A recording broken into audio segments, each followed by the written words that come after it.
Welcome back to another edition of UP Power. It's good to have Keegan back here. He's been on the road for like 3 weeks. We were on the road this weekend, and the name of the podcast is really appropriate. This week we have a state champion team back here in the UP. The Ishpeming Hematites get it done on the big stage at the Breslin Center.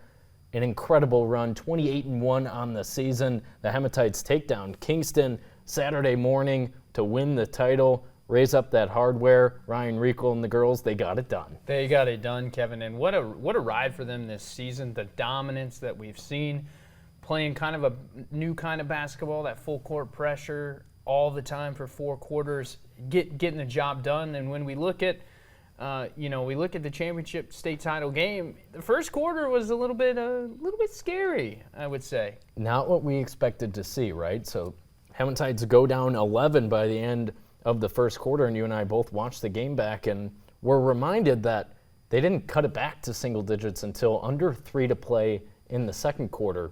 They end up taking a 1-point lead at halftime, and the rest is history, right? Because they played their game the rest of the way and read that press.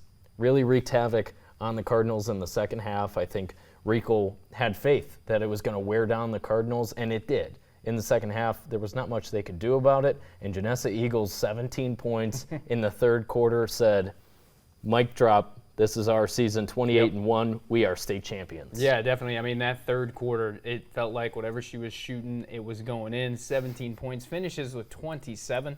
I mean, it was like a video game out there, green releases for Janessa Eagles. Score 17, and they take kind of a commanding lead in there and coast. Jenna Mackey adds 22 in that game as well. Maya Himmer dominant with the rebounding, blocks. She didn't get enough love for what she was able to accomplish in that game. In my opinion, double-digit rebounds. She was a force inside the paint, and I said that to Maya afterwards.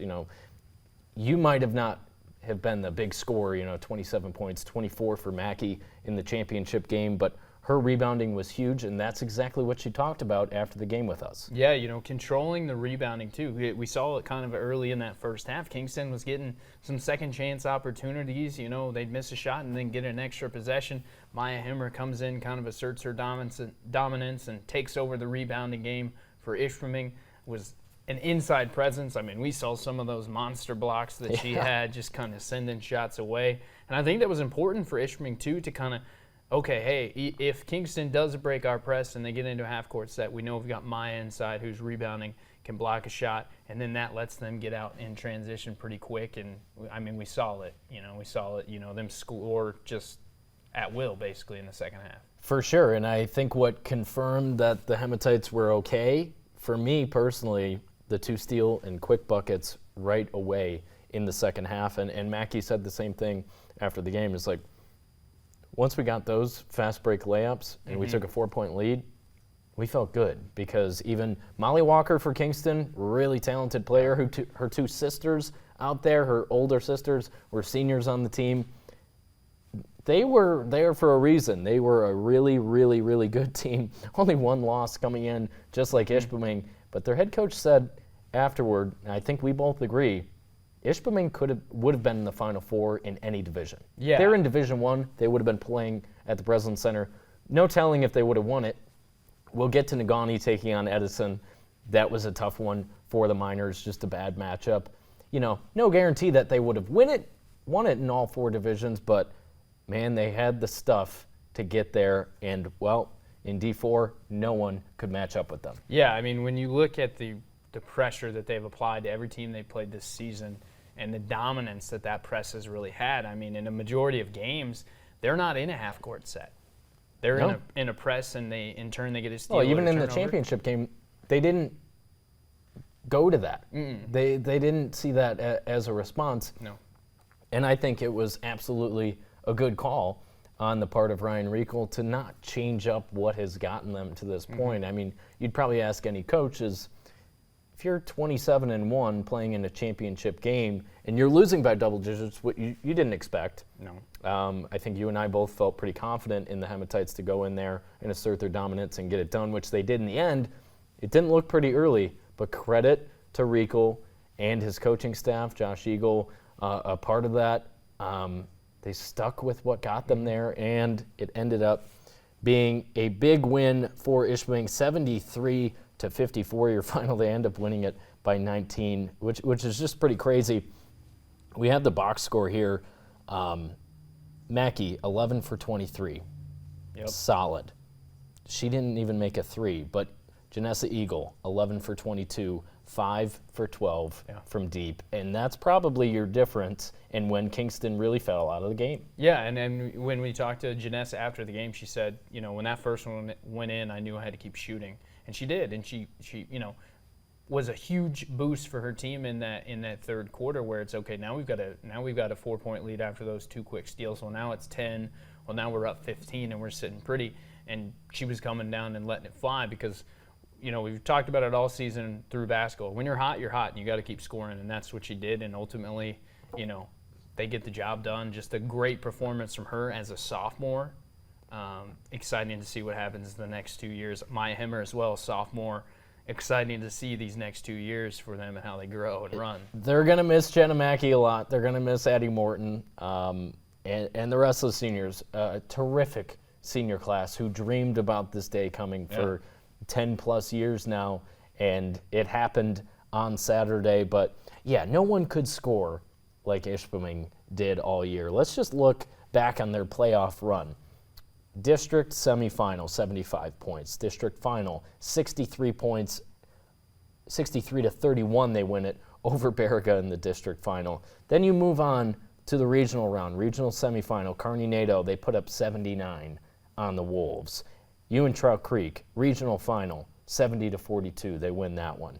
Moving on to St. Ignace, it's a 20-point win. They only put up 65. That's weak sauce, right? Yeah, because averaging 70 a game and only 65, but it was no big deal. And being down at Gladstone for that game, it was great. First of all, that Gladstone was able to host in the quarterfinal as St. Ignace and Ishpeming somewhat met in the middle, but I was standing there with my camera waiting for the celebration shots, and they didn't really come because Ishpeming took care of business. It was a business trip.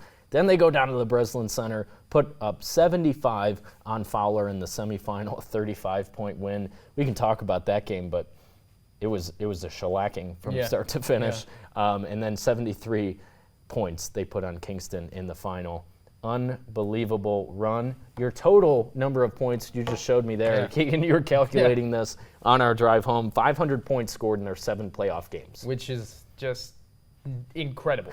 Not something that you expect to see in the postseason. Maybe in your first couple games, maybe even a regional semifinal, but not when you're playing in the state semis and state finals at East Lansing. They set the record for most points scored in the finals, with 75 points, a 35-point win in the state semifinal. Right. Not something you expect to see, and it's a product of the way that they play. We don't have a number, but I'd love to calculate the amount of fast break layups that they've gotten off of turnovers or steals this year, because that's got to be a majority of their points because of the pressure they apply with that press. 100%. Well, the number in the semifinal game was 34 forced turnovers on Fowler. That's incredible. Yeah. You can't win games that way. The other thing Ryan Riegel really deserves a lot of credit for, and I think the statewide media that was with us there covering the state championship, they were confused because Jenna Mackey would have 3 fouls and Katie Kokula would end up with 3 fouls. And that was the case in the title game. Kokula finished with 4 fouls. Mackey, 4 fouls. Morton, 3 fouls. Maya Hemmer had 2.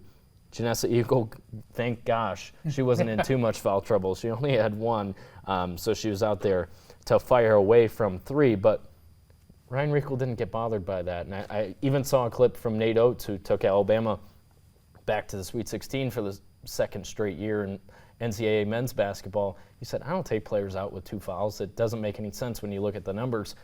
I imagine Ryan Riegel would probably say the same thing. Mm-hmm. Why would I take Jenna Mackey out of the game when she has 2 fouls? Mm-hmm. Just assuming she's going to pick up the third, her 4th and 5th and get knocked out of the game. That's not the case for Mackey. She finished with 4 fouls. Obviously, it makes you a little nervous out there, and I think you and I were sitting there on the baseline being like, don't foul. Don't get that 4th foul. I can't remember exactly at what point in the game Mackey picked up her 4th, but didn't seem to matter, and Rico had so much trust in these girls to, again, do what they did all year long. Yeah, and when you play the kind of pressure and aggressive defense that they do in that full court press, you kind of learn to accept that, hey, we're going to pick up fouls. But I also think a big part is, when he did take them out, the bench was so huge, and 1 through 12 this year, and we saw it in the state semifinal game. Everybody is coming in and can score the basketball on Ishpeming's team. Everybody's coming in. They're so deep. When your number's called, they were able to step in and also keep that pressure up, and it kind of shows the types of players that Jenna Mackey and Katie Kokula and Janessa Eagle and Maya Hemmer are, because they're able to go in and, okay, I have 2 fouls, or okay, I have 3 fouls. I can still be aggressive and I can still put on the pressure, but I've also got to be a little bit careful because I've only got 2 fouls to play with, right? 100%. They played with so much poise, and it was what we expected, and it put a smile on my face, and I bet all the Ishpeming fans that were there would agree.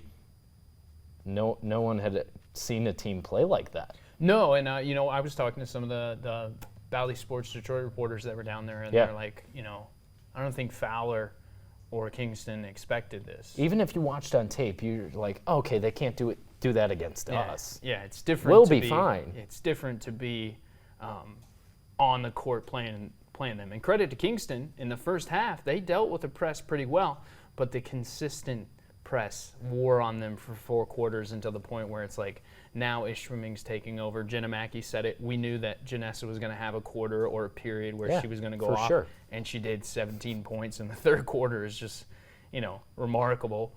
And that press continued to wear on them. Yeah. So Ishpeming 7 for 22 from deep in the title game. But we have to mention, because Janessa mentioned this after the game to us, Caitlin Van Duren came in 1 for 1 from the 3-point line. Huge 3. Mm-hmm. Peyton Mannanen, 1 for 2 from the 3-point line. That one was huge for him, too, as they're trying to get back in the game. And Lily Swanson off the bench, she had 4 points. You may not look at that and be like, okay, wow, that's what won them the game, but they were crucial 4 points.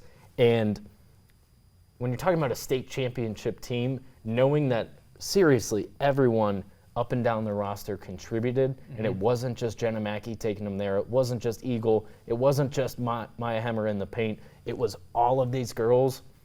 And the coolest part is they'll remember that forever, and they'll know that even the players that only played a couple of minutes in the state final game, they know they made an impact on the season. Yeah, and not every game are you going to have a huge impact on it, but we look at the state semifinal, up against Fowler. Everybody, again, had an impact in that game. Yep. We looked at the regional final against St. Ignace. Everyone had an impact in that game, and it's, their entire team made it possible for them to make the run that they did. And, I joke, we've been to a lot of their practices, leading up to this and throughout this stuff. Sure, yeah. It's intense in there.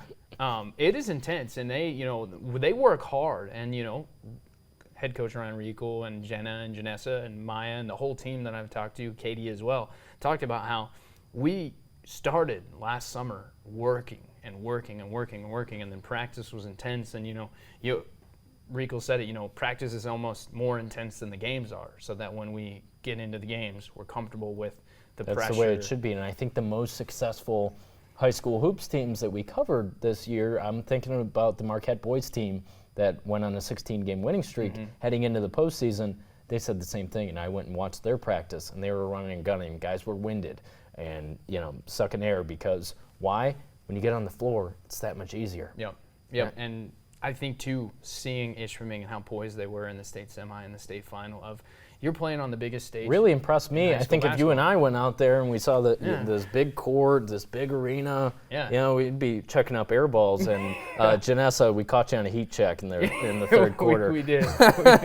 We did. That was funny to hear her thoughts on that. Janessa airballed 1 of her many 3-pointers in the game. We were laughing about it afterwards. But it did not matter. Ishpeming brings home the title. Just one last thing on their championship run. We saw the crowd on Thursday. We knew it'd be good. The representation, all the blue out there. Where you usually see a lot of green and white. Even more on Saturday. Yeah. And shout out to the Negaunee folks, and we're about to touch on the Miners, but the Ishpeming community, as you expected, and I think Jana said this, was like, yeah, I knew they would be here. Like, this is big for us. Yeah. And it really was. We talked about this. UP team hasn't won a state title in girls basketball in 9 years. Calumet and St. Ignace did it that year. Of course, St. Ignace has quite a few banners hanging in the Iggy zone, so they were used to that. Ishpeming, and we're going to get into this, when we work on our special about this team, the 74 team was the only team to win a regional. So the entire run was completely new to them. Now, Ishpeming has won state titles in football, 3 of them during the 2010s, but this was a whole new deal, and certainly for a lot of young girls out there to see these stars, and I'm calling them stars because here in the UP they really are, Jenna Mackey and Eagle among them, who are really showing that, yeah, you can do it. Yeah, you can do it if you work hard enough. And part of an overall trend that girls and women's basketball is kind of on the up and up. Is not a kind of, it sure is. Yeah. When you think about 10 million viewers for the NCAA Women's Championship last year, I hope there's more this year. And man, these girls are a part of it, and they should know that. And yeah, and seeing what Ishpeming did this year, I think helps to set kind of a standard of like, hey, this is the level you have to play at if you want to bring home a state title. And for all the other UP teams who had successful seasons this past year, now they know what they got to do. And it's funny because I saw Coach Ryan Riegel post on Facebook, hey, the gym's open today. Yeah. Just a couple days after winning the state title, right? And that's just, dedication to the program, but dedication to the community too, of like, hey, yes, we got that and we won it, and it's amazing, and the experience we'll always have, but hey, now it's time to go to work for the next thing. Exciting to see now next season how many of high school girls basketball teams in the UP start to kind of come up with their own press and play this up and down kind of fast-paced. Tempo, active hands. I think my Hammer did they call it Miki with the active hands, because their hands are never here. Yeah. Their hands are up here. Yeah. Why? Because they get to turn the ball over, 34 of them in the semifinal game, and a whole lot more, 24 in the final game. Yeah. 54 turnovers. It's going to help you win a state championship. Yeah. Over the course of the 2 games there in East Lansing. So much fun.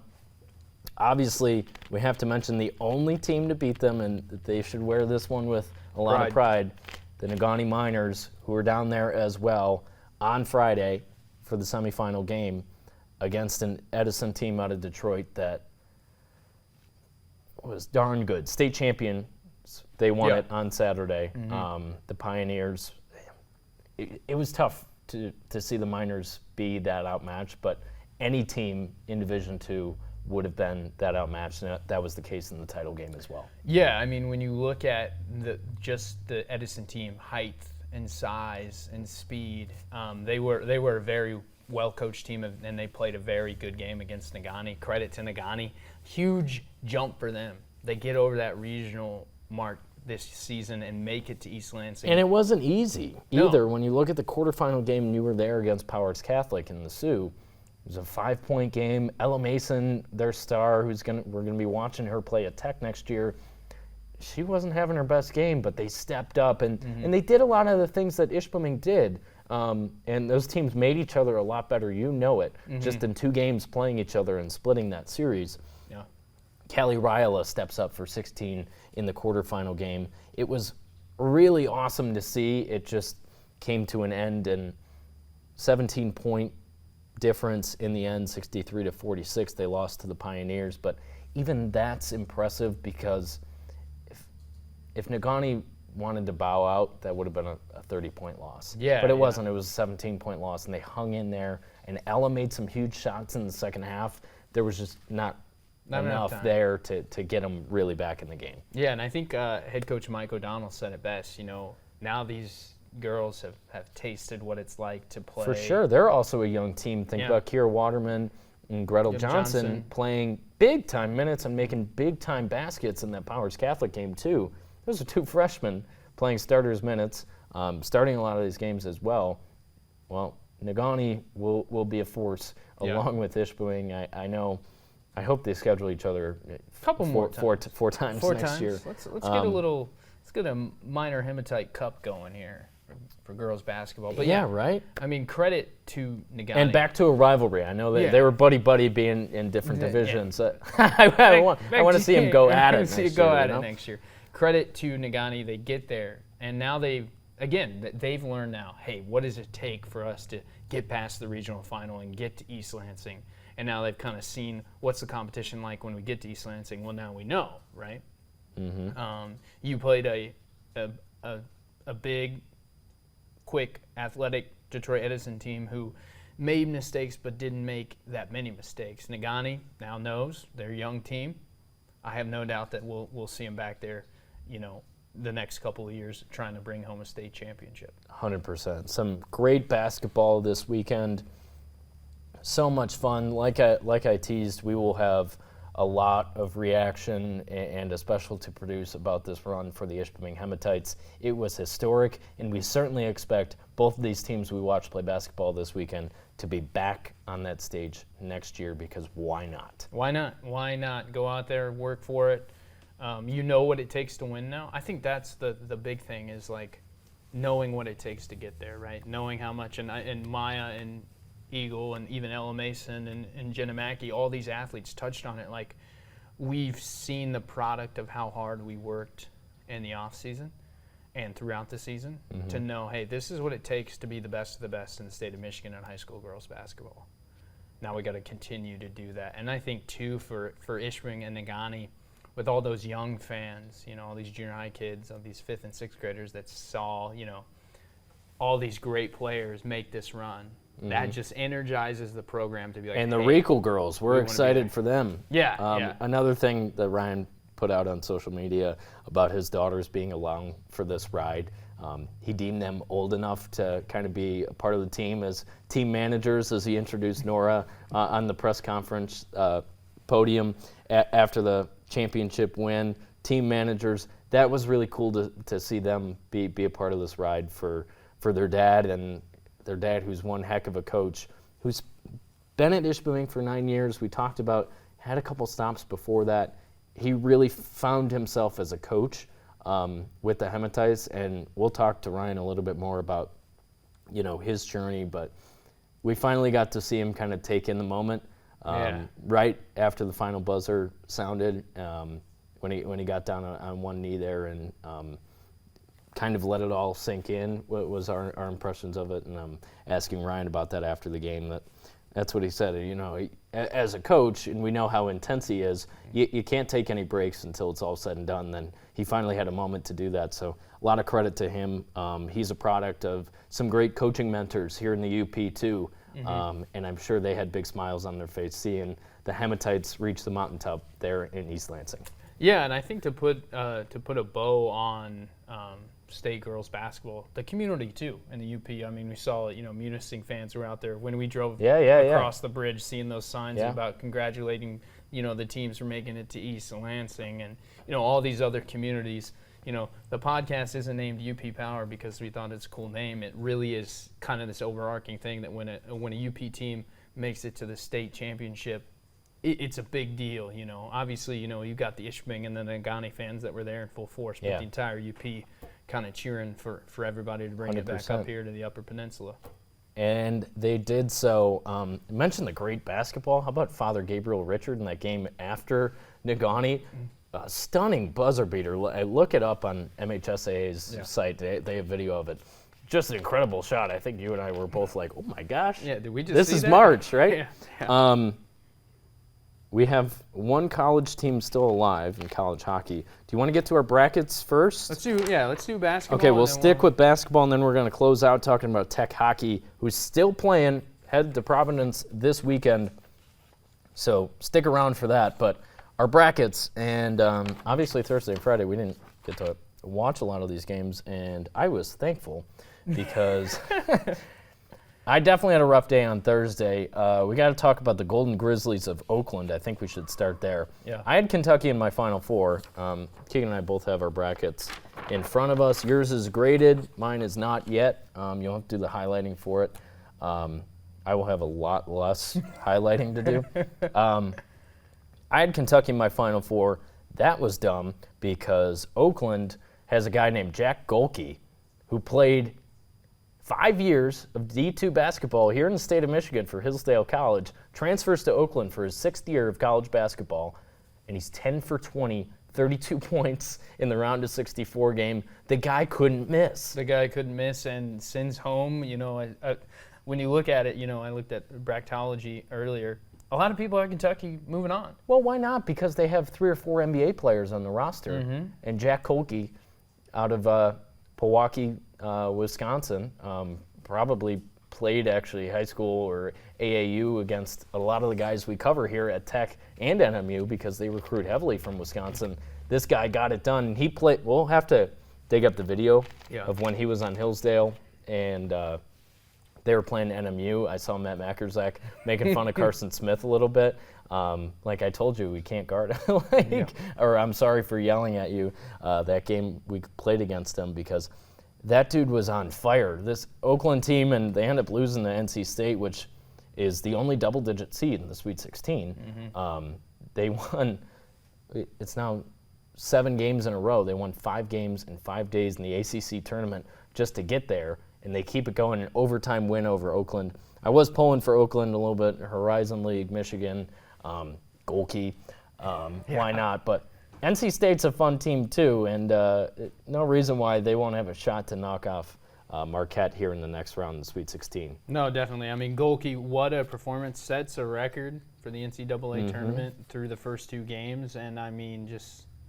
Yeah, I think he added 5 more in the game against NC State. First of all, NC State knew, we got to watch that guy. Watch him. Yeah, they're running him off of the 3-point line, keeping a man on him at all times, but this is why you love March, and this is why you love March Madness, because everybody picks Kentucky, and then you get to see kind of these breakout teams and see how special some of these players really are for these, universities that, aren't the ones. Jack Golke became a household name for 48 hours. Yeah. I don't know what's next for him, but this is what NIL was supposed to be, right? Deals with Buffalo Wild Wings and TurboTax that he's shooting in the hotel ballroom there in Pittsburgh where they were playing. So much fun.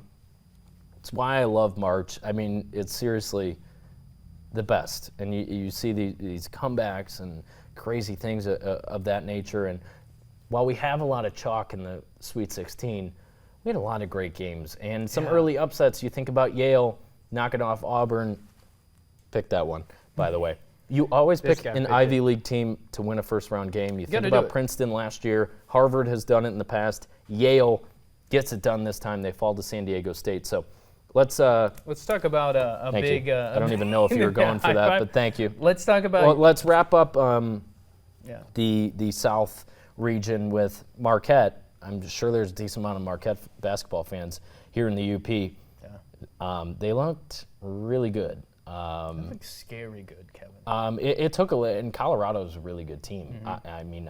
I also picked them to knock off Florida, and they put up 102 points to knock off Florida. Yeah. And then down the stretch, Tyler Kolek looked pretty healthy. Yeah. He is the craftiest guy in college basketball, and if you watched a lot of Big East basketball, you knew this, but just think about the play where he went all the way around the basket and Colorado's kind of looking around and then all of a sudden it falls through the net. I think crafty is the best way to describe him. He's so much fun to watch. He is, and I mean, just you look at some of these teams, and I'm going to steal Matt Makerzak's quote.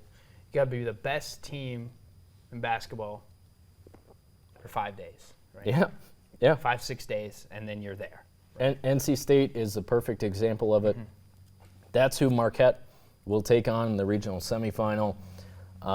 Should be a lot of fun. Then we have Houston and Duke. I mean, the heavyweight battles we're going to see this weekend is totally worth it. Houston barely escapes Texas A&M, who had a crazy comeback to force overtime. They ran out of gas. Houston had a walk-on shoot their last 2 free throws to clinch the game. You don't expect to see that. Jamal Shedd sitting on the bench with 5 fouls. Yeah. Thank God that wasn't Jenna Mackey on Saturday.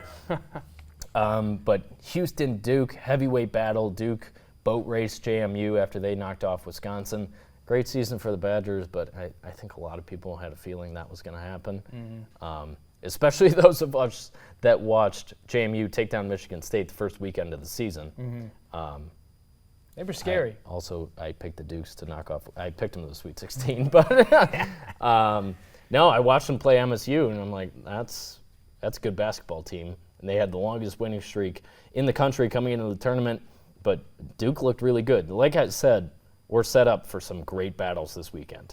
We are, and I mean, looking at even when we move down to the Midwest, I mean, do we have to talk too much about Purdue? Zach Edey had a double-double in the first half, and they're in the Sweet 16. I think the third time he's done that this year. Yeah. And they are going to Detroit, aren't they? Mm-hmm. Who's hosting the semifinal and final in the Midwest region. That's not very far from West Lafayette. No, so the crowd they had in Indianapolis, people keep talking about UConn's path, Brooklyn, Boston, Arizona.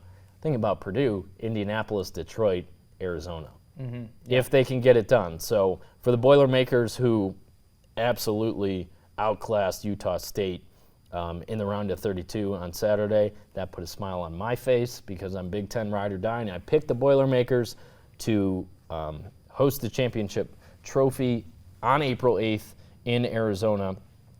So they will end up seeing Gonzaga, who's in their, I think, ninth straight Sweet 16. It won't be easy because Mark Few. Yeah. And it's not his best team, but Gonzaga is Gonzaga. It's Gonzaga, exactly. Yeah, and then, of course, Creighton and Tennessee, I mean, Got to talk about that game. I want to see, Creighton and Oregon. Oh, sorry, let's rewind. Yeah, Creighton and Oregon, we're in Lansing. That game, down to the wire, wild. We get some OT action, and Creighton pulls it out, and you saw Kalkbrenner and, all those guys just like... I think if Purdue gets it done against Gonzaga, they're the more talented team. Gonzaga certainly earned their berth in the Sweet 16. They knocked off a banged-up Kansas team in the round of 32. That won't be easy for Purdue, but I do expect them to win.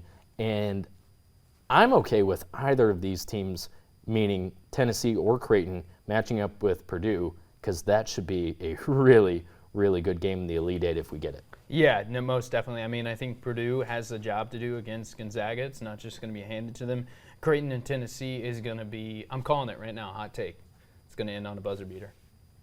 Okay, I'm in because that should be a great game. You think about Creighton, the Big East is undefeated in this tournament. Mm-hmm. All three of their teams that got in are in the Sweet 16, that being UConn, Marquette, and Creighton.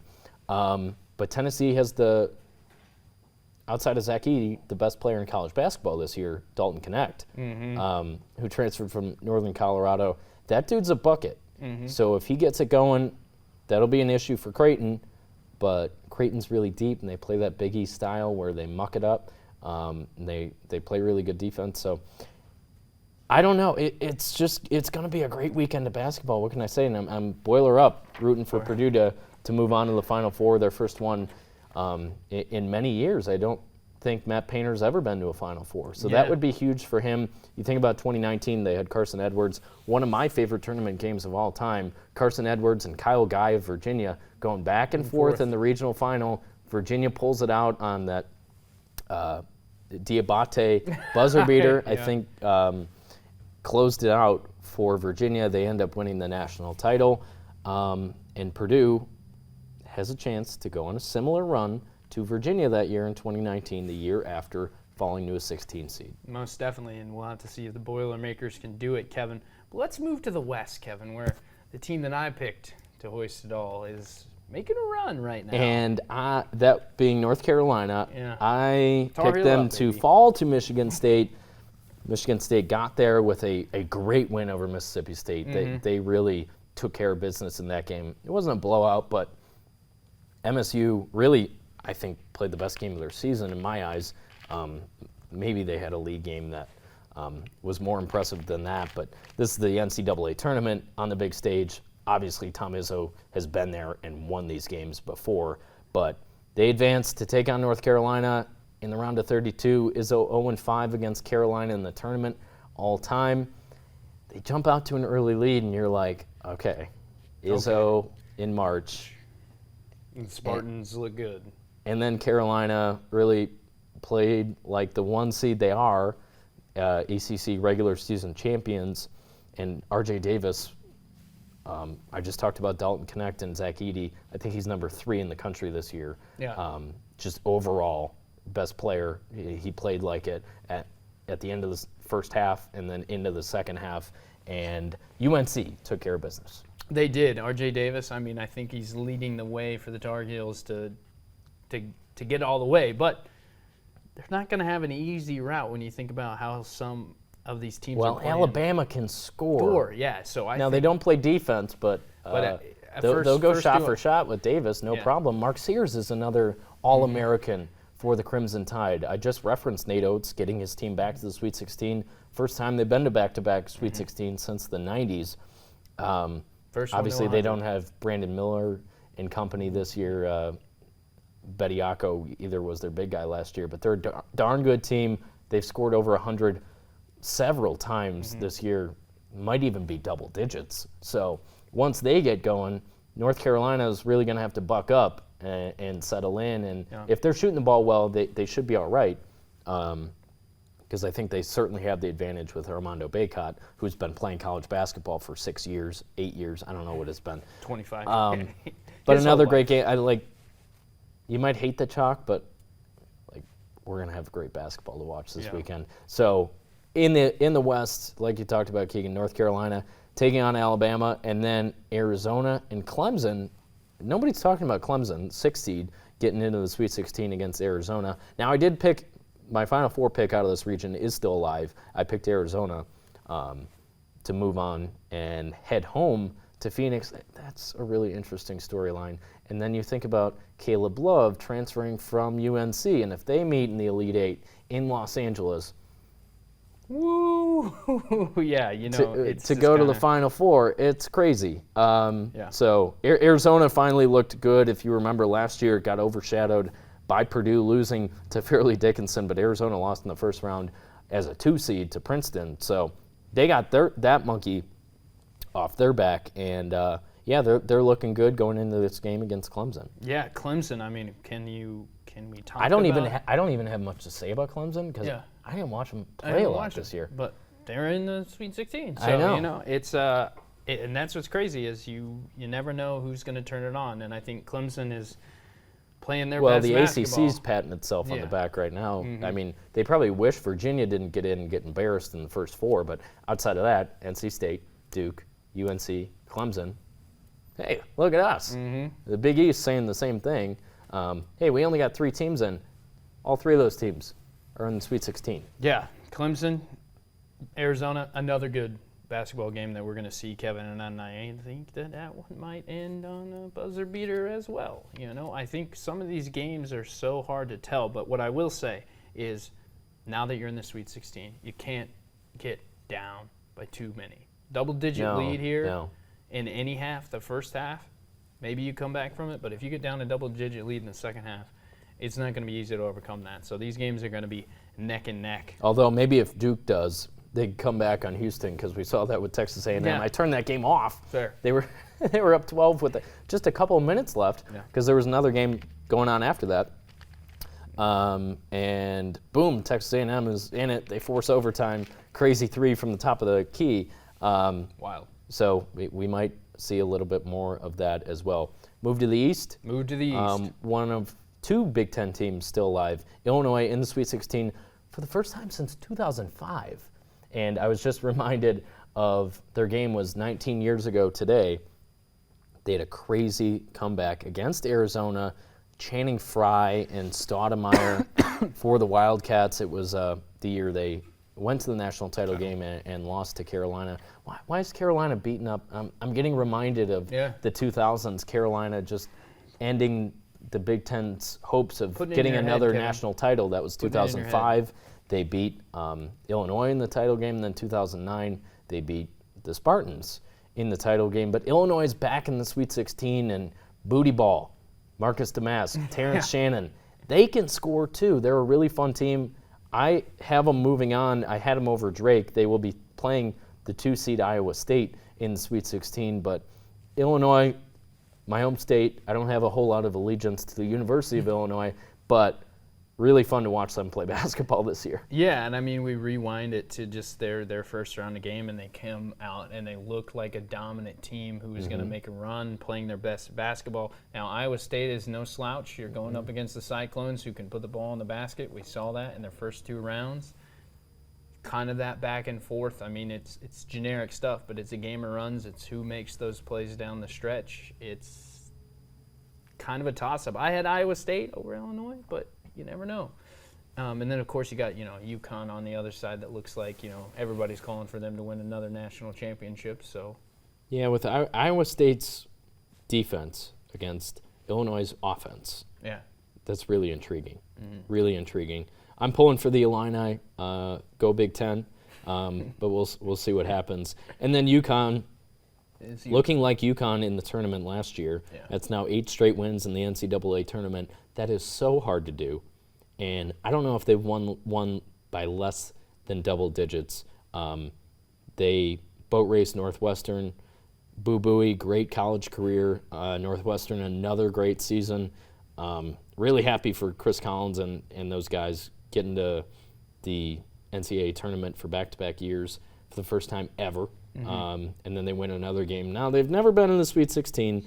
That would have been a huge moment for all the people in Evanston and their alumni across the country. But UConn was UConn in that game. And we get a rematch of the national title game in the Sweet 16. San Diego State moving on their win over Yale. Yeah, I mean, come on, does it get better than that? No. UConn, San Diego State. I mean, any of these, when you look at any of these teams that are in the Sweet 16, at the end of this week, we're going to be able to say that Tell me one team that can't win the national title. Yeah. There's certainly not a team that you'll say there's no way they make it to the Final Four. Yeah. Yeah.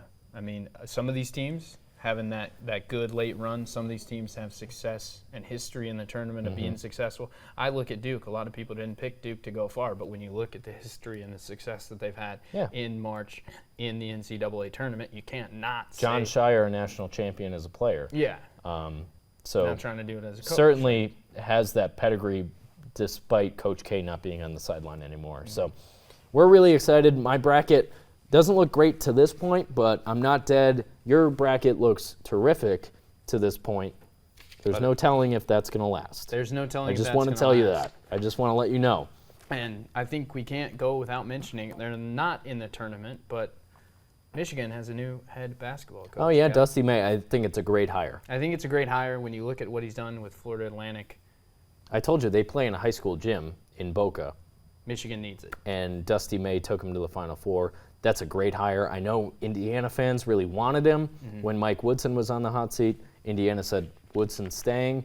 Dusty May said, I'm going to Ann Arbor. Yeah. The Big Ten should be a little nervous. Yeah. Go for the rest of the Big Ten. Goal for Michigan next year, do not be 8-24. I don't think they're going to be. No, I think Dusty May's going to. And a lot of May's guys at FAU still have eligibility left, so they might. It'd be tough to get them off the beach in Boca and have them come play in Ann Arbor in January and February and March. But, if they want to keep winning, then maybe it's the right move to follow their coach. Glad you brought that up. Great hire from Michigan. 2 new men leading their athletic program. Sharon Moore with the football team, obviously taking over for Jim Harbaugh, went to the NFL. And Juwan Howard, it was time. Dusty May in. Again, I think it's a great hire. I think it's going to yield a lot of results for Michigan. This is a team that has been to the promised land in the Final Four not too long ago under John Beilein. So we'll see what happens with the Wolverines and their basketball program moving forward. Michigan fans should be excited about that one. Time to talk college hockey a little bit. Because college hockey. Michigan Tech, how about this run through the CCHA tournament? They hoist the Mason Cup on Friday night at Bemidji State, a 2-1 win. I don't know, where do we start? Blake Piettel has been awesome. Blake Piettel has been awesome. Logan Piettel has been awesome. Rylan Mosley's been awesome. That line, we talked about it with Moser, Pietela, and I'm blanking on who else is on that line. But they've been just, I don't know, they've won 5 in a row. Team of Destiny, maybe they sneak into the tournament. The downside, of course, on Friday, they have to play the number 1 overall seed in Boston College, 45 miles from their home rink. Yep, 31-5. That's what you get when you don't play your best hockey until March and you just kind of sneak in. But the fact that they're in is an unbelievable accomplishment. What a ride for Joe Shawn and the boys. Yeah, and, their third straight appearance in the NCAA tournament. First time since the 1970s under John McInnes. And I'll lay a little knowledge on you here. In the 1970s, when they got to that third time, they won it all, Kevin. So could we see a repeat of history? I don't know. Quinnipiac, who is in Providence with Tech this weekend, won their first ever national title just last year. Kind of flew under the radar and then got it done, Frozen Four champions. So, I mean, it's an uphill battle. It is. Against Boston College. They've won 30-plus games this year. Tech is 19-14, a couple ties as well.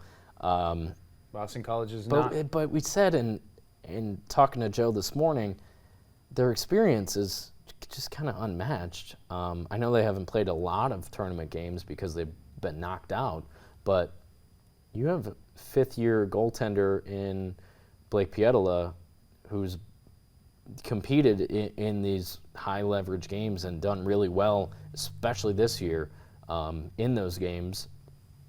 There's no counting the Huskies out of this one completely. No, when we talk about it, can you play your best hockey for 60 minutes? And I think that they can. I think that if Blake Pietola continues to play like Blake Pietola has, and the experience is going to weigh on the Huskies and kind of give them somewhat of an advantage. I mean, we look at how they played in the GLI. They go down there and they get Michigan State, who is a one seed, I guess you would call it, but they've been terrific. They win the Big Ten championship on Saturday. We watched that over the Rivals. Yeah, we were in East Lansing for that. I mean, watching everyone pack in to the Mun before the game and then overtime winner. Michigan State's been fantastic. Yeah. Regular season Big Ten champs, Big Ten tournament champs as well. So they have Michigan in the region, which a lot of people are upset about that, and I get it.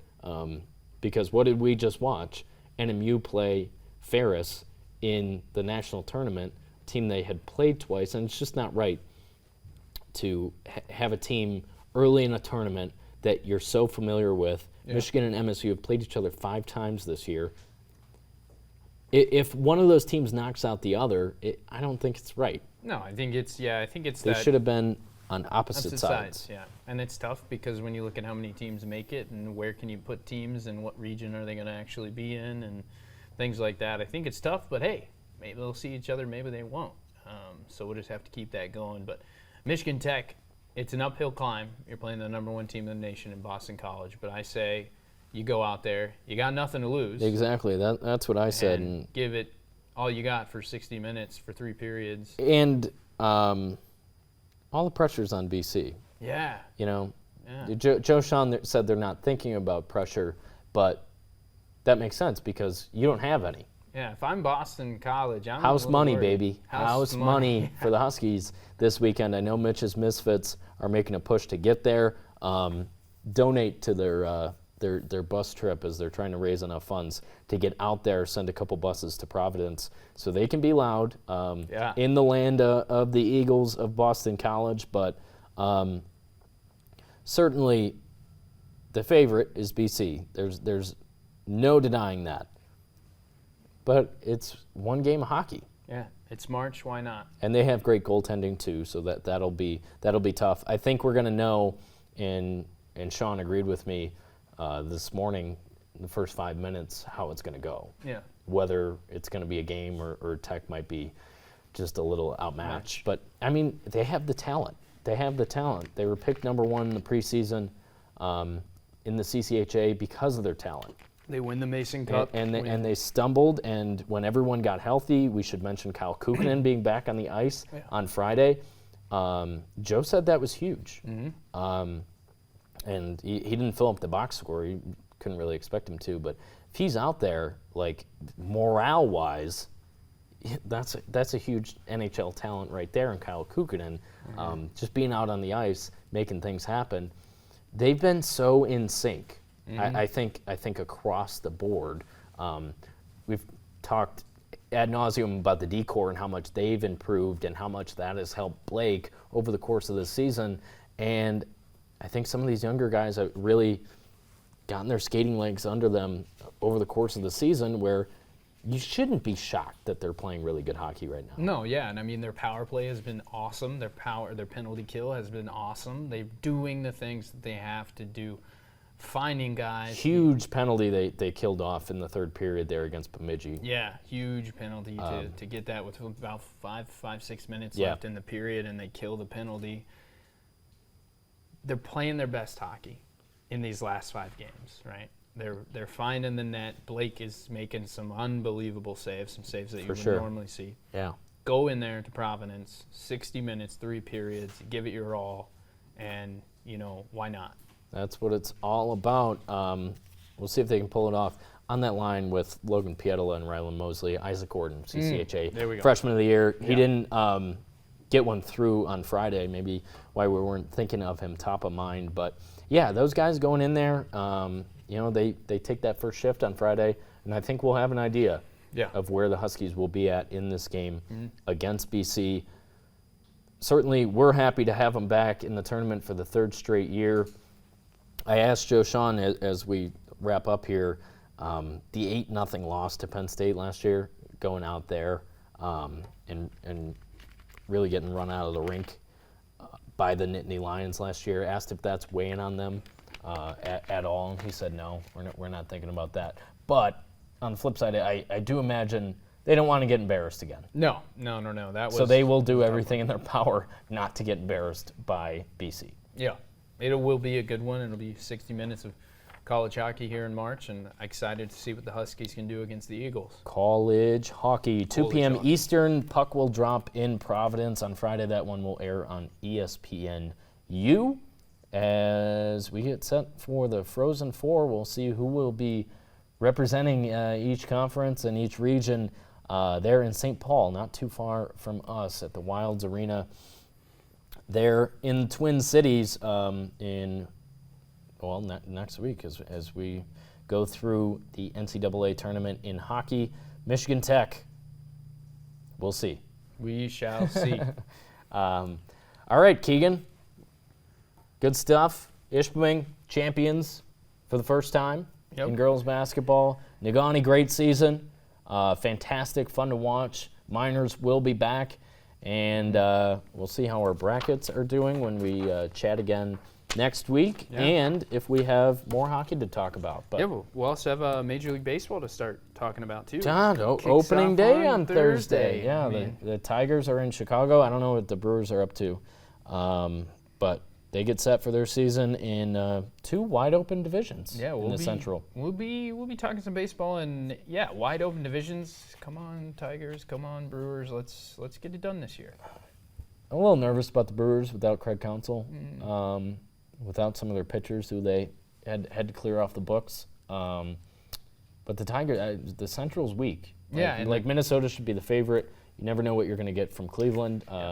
Tito Francona's not the manager anymore. He was the guy we're crossing over sports, but you could never doubt a team managed by Terry Francona. Yeah. But, Cleveland, they find a way with these young guys to have success. Kansas City will be improved. They paid Bobby Witt Jr. We'll see what the Central will look like. The White Sox stink, so they don't have them to worry about. But it should be a fun year of baseball too. Should be, Get going as we move through the spring, and soon enough, when the snow melts, right, Noel? We'll have some baseball to talk about here in the UP too. But we have softball in the Dome this weekend. We'll have coverage of that too. But thanks so much for joining us here on UP Power. Subscribe to TV6 and Fox UP on YouTube for more of our content, as well as news and weather content from our team here at the 6th. Thanks for joining us. We'll see you next week.